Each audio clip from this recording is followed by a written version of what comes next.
O zlatej rybke. Kde bolo, tam bolo, žil raz starý rybár so svojou ženou.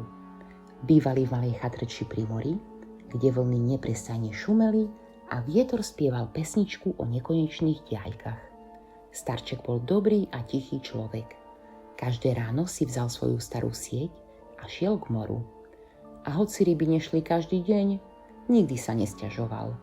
Starenka však bola mrzutá a večne nespokojná.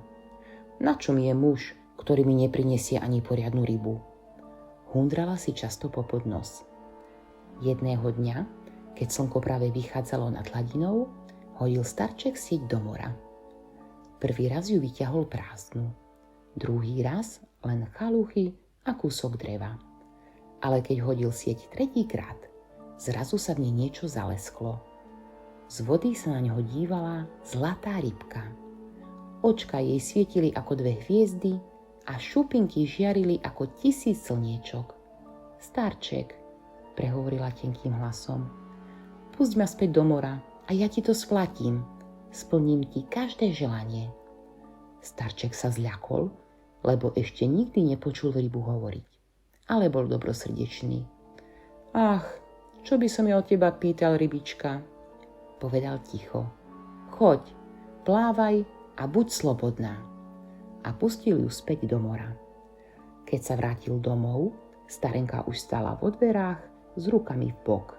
No, kde máš ryby? Čo si dnes priniesol? Len vietor vo vlasoch, odpovedal starček smutne. Ale dnes sa mi prihodilo čudo. Chytil som zlatú rybku a ona vedela rozprávať a vravela, že mi splní každé želanie. Starenka sa hneď načiahla k nemu.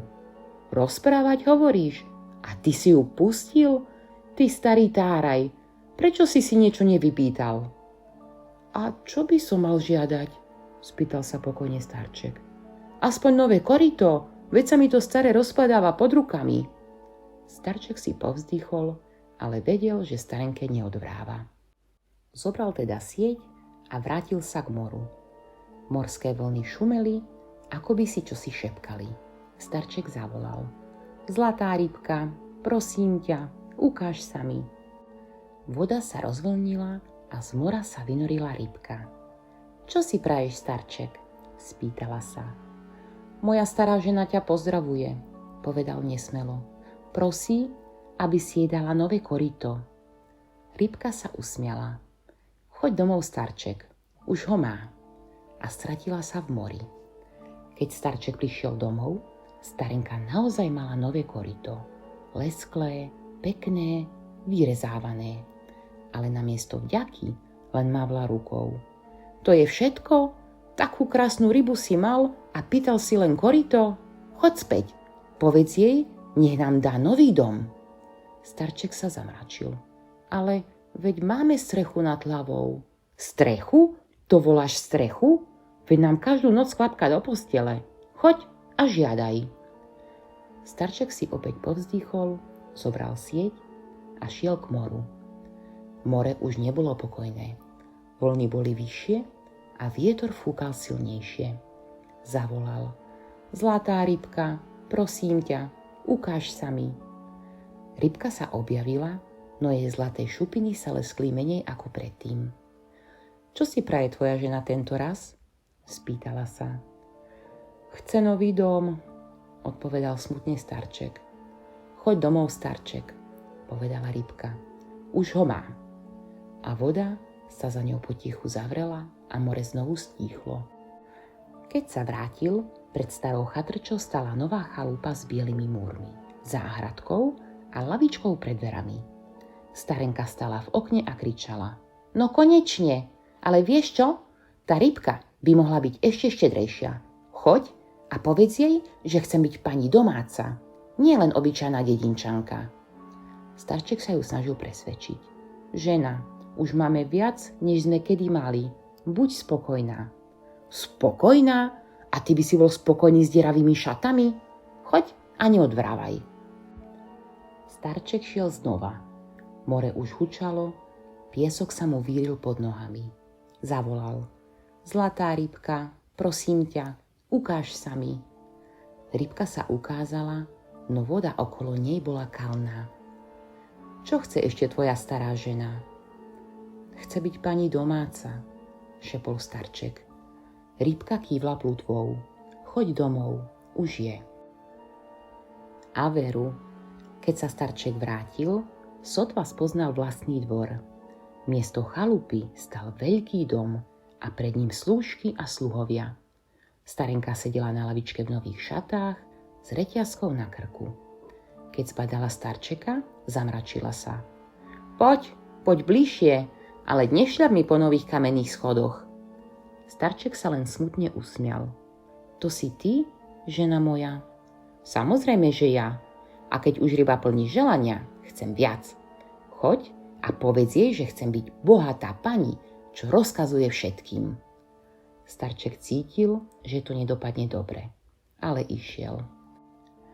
More bolo teraz čierne a nepokojné. Rybka sa vynorila len na chvíľu. Čo chce tvoja žena tento raz? Chce byť veľká pani, povedal ticho starček. Rybka chvíľu mlčala a potom povedala: Choď domov, už je. A stratila sa vo vlnách. Keď starček dorazil domov, pred ním stal palác. Z brány vychádzali vojaci, kone sa pásli v sade a starenka sedela na zlatom tróne. Tak čo, starý? Kričala z výšky. Vidíš, aká som teraz veľká pani? Ale ešte to nie je dosť. Chcem byť kráľovnou mora. Chcem, aby sa mi tá ryba klaňala. Žena, zaprosil starček, už prestaň. Rybka nám dala viac, než sme si zaslúžili. Ale starenka len lusnutím prsta prikázala sluhom. Zoberte ho preč a nech ide za rybou, nech mi donesie moc nad morom. Starček s ťažkým srdcom kráčal k brehu. More sa vzdúvalo a penilo. Vietor kvílil a neďaleko sa blízkalo. Zavolal: Zlatá rybka, prosím ťa, ukáž sa mi ešte raz. Rybka sa vynorila, ale bola smutná. Čo chce tvoja žena tento raz? Starček sklonil hlavu. Chce byť kráľovnou mora. Chce, aby si sa jej klaňala. Zlatá rybka sa ani neusmiala, len sa potichu ponorila a voda sa zatvorila. Starček stal na brehu, no more ostalo tiché. Čakal, ale rybka sa už nevrátila. Keď sa vrátil domov, palác zmizol. Sluhovia boli preč, aj zlato sa stratilo. Pred sebou zbadal len starú chatrč a pred ňou svoju ženu. Stála tam v deravých šatách a pred ňou ležalo rozbité drevené koryto. Starček sa smutne pousmial, pristúpil k nej a povedal ticho: Vidíš, žena moja, kto túži po všetkom, často stratí aj to málo, čo mal. Od tých čias už o zlatej rybke nikdy nehovoril. Každé ráno chodil k moru, ale sieť házal len pre obyčajné ryby, nie pre želania. A vraj, keď v noci more šumí zvláštnym hlasom, možno tam ešte stále pláva tá zlatá rybka. Len tento raz mlčí a čaká, kým ju niekto pustí späť do mora bez prosby, len tak z láskavosti. Keď chceme priveľa, šťastie sa stratí, ale kto sa vie tešiť z mála, ten má vždy úsmev v srdci.